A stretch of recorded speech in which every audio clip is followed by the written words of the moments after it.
Saray ne yaptı etti, gündemi yine muhalefetin iç işlerini konuşturarak asıl meselelerden uzaklaştırdı. Haftalardır konuşulan CHP kurultayının iptaliyle ilgili görülen davada yeni bir aşamaya geçildi.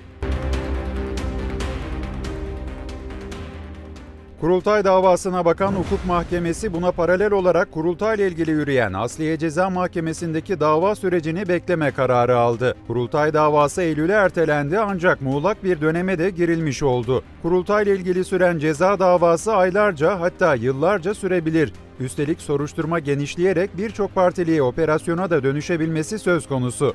O sırada da parti içindeki bölünme ve kavga Türkiye'nin bir numaralı gündemi olacak.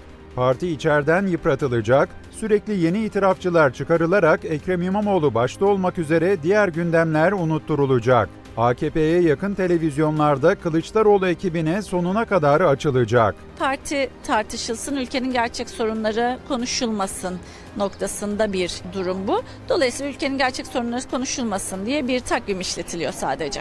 Peki bugüne nasıl gelindi? Sarayın partiden İmamoğlu'na ait bütün izleri kaldırma ve mümkünse yıllarca da hapiste tutma planı tıkır tıkır işliyor. Bu plan çerçevesinde de CHP'nin içini karıştırmak için eski yönetimin siyasi hırslarını kullanıyor. İlk olarak çok tartışmalı bir isim olan eski Hatay Büyükşehir Belediye Başkanı Lütfü Savaş'ı kullandı. Savaş önderliğinde bazı partililer Özgür Özel'in genel başkanlığa seçildiği kurultayı bir dizi usulsüzlük olduğu gerekçesiyle iptal ettirmek için harekete geçti. Ben milli refleksi olan devletin bekası için yapılması gereken şeylerin yapılmasını isteyen bir insanım. Lütfü Savaş sadece bu kirli oyunun kullandığı bir piyondur. Parti içi muhalifler burada stratejik bir hata yaptı.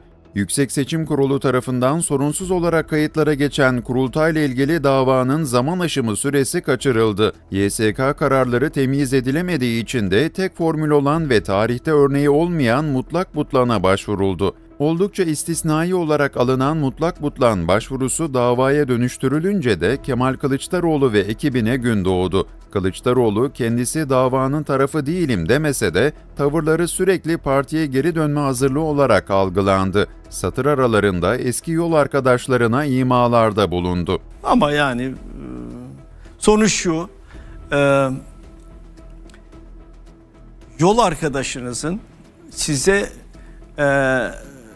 ihanet etmemesi gerekir, yol arkadaşınızın.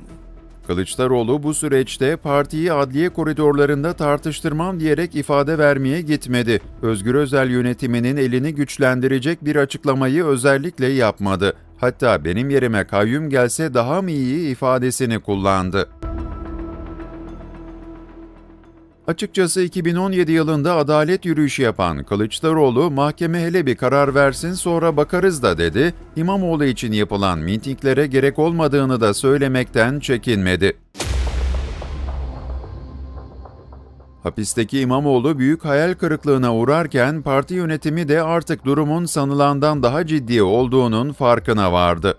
Atatürk'ün partisini ne kayyuma bırakırız, ne yargı oyunlarıyla kimseye teslim ederiz. Biz buradayız kardeşim. Hodri meydan.